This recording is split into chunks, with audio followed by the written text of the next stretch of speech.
તે કેટલી વાર લગાડી દીધી આવવામાં. તારી ભાભી કારની રાહ જોવે છે તારી. અરે મમ્મી હું ઘરે બધા કામ પતાવીને આવી, બધું જમવાનું બનાવીને આવી છું, બધા જમાડીને આવી છું, એટલે મોડું થઈ ગયું. હવે એ બધું તું જવા દે, તો ભાભીને ફટાફટ બોલાવ. જ્યારથી એણે મને કીધું છે કે ખીયરની ખરીદી કરવા જવાનું છે, કપડાં લેવા જવાનું છે, ત્યારથી છે ને બહુ ઉતાવળી થાઉં છું કે ક્યારે કપડાં લેવા જાય, ક્યારે ખરીદી કરીએ. હવે ક્યાં છે ભાભી, બોલાવે? અહીંયા બોલાવવાની કાંઈ જરૂર નથી. નીચે જા તું અને આ તારા ભાભી તૈયાર થઈને બેઠા દેશે. તારા ભાભીએ તો હાડી લઈ જ લીધી છે, તારા ભાઈએ અપાવી છે એને હાડી, પણ તારે લેવાના છે ને કપડા, એટલે એ તૈયાર થઈને બેઠી તારી વાટ. મમ્મી તું આવ ને બજારમાં. મારે કાંઈ નથી આવું તમારી યાર બજારમાં. તમે તો કેટલું ફરો ને આટા મારો, મને હું ન આલી શકું એટલું બધું. મારે છે ને ગોઠણ દુખે છે. તમે જઈ આવો, જાઓ. હા તો કાંઈ વાંધો નહીં, હું નીકળું છું, મારું મોડું થશે, ભાભી લેતી જાઉં.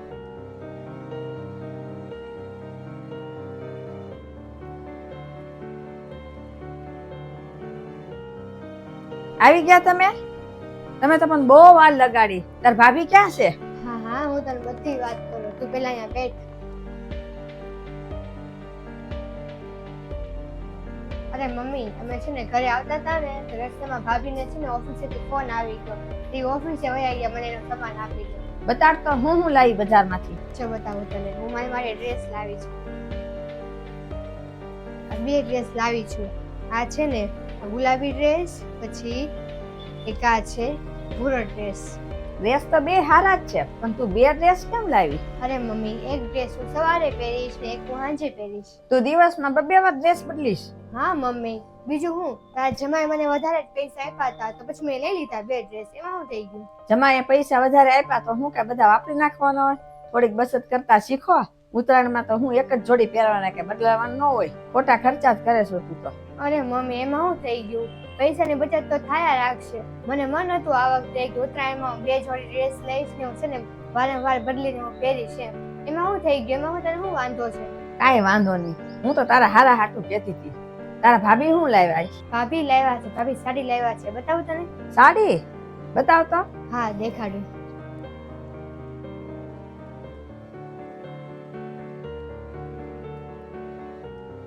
જો આડી હું ના લાવી તારી ભાભી? તારા ભાઈએ તો અપાવી હતી. અરે મમ્મી, ઈ તો હું, તારો ભાઈ તો 5000 ની હાડી લાવ્યો તો એ હાડી લાવી પછી. અરે પણ મમ્મી સાંભળ, તારા ભાભીને આ હાડી ન ગમી હોત તો તારા ભાઈને કેવું જોઈએ તારા ભાભીને કે આ હાડી મને નથી ગમતી, પાછી મોકલી દો. તારી ભાભી પણ સમજતી જ નથી, ખોટા જ ખર્ચા કરાવે છે. અરે મમ્મી હું તને કહું તો શું, મારી વાત તો સાંભળ. ભાભી છે ને સાડી એના માટે નથી લાવ્યા, ઈ તારા માટે લાવ્યા છે સાડી. મારી હાટું? પણ હું લેવા? અરે મમ્મી, ભાભીનું કેવું એમ છે કે જો ખીયરમાં છે ને અમે બધા નવા કપડાં પહેરીએ અને તું નવા કપડાં ન પહેર તો છે ને એને સારું નથી લાગતું, અને મને સારું ન જ લાગે. દર વખતે જ્યારે હું અહીં આવું છું ને ખીયરમાં, ત્યારે બધા છે ને નવા કપડાં પહેર્યા હોય, ભાભીએ નવી સાડી પહેરી હોય, પણ તે જૂની સાડી પહેરી હોય. તો ભાભીએ આ વખતે નક્કી કર્યું કે તારી માટે નવી સાડી લઈ લે. હવે તો મારી ઉંમર થઈ ગઈ છે, હવે આ ઉંમરે હું નવા કપડાં પહેરવાના? તારી ભાભી ખોટા ખર્ચા કરે છે. એ મને નથી ખબર મમ્મી. ભાભીએ તારી માટે સાડી લીધી છે ને સોચી સમજીને લીધી હશે, અને તારે ખીયરમાં આ સાડી પહેરવાની છે. તને ગમી તો છે ને આ સાડી?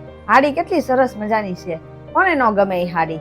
સરસ મજાની છે હાડી. તો બસ હવે નક્કી થઈ ગયું છે, હું ભાભી તું બધા છે ને આ વખતે ખીયરમાં નવા કપડાં જ પહેરશું. હું બહુ ભાગ્યશાળી છું કે આવી મને છોકરી મળી અને આવી હોય સરસ મજાની મળી.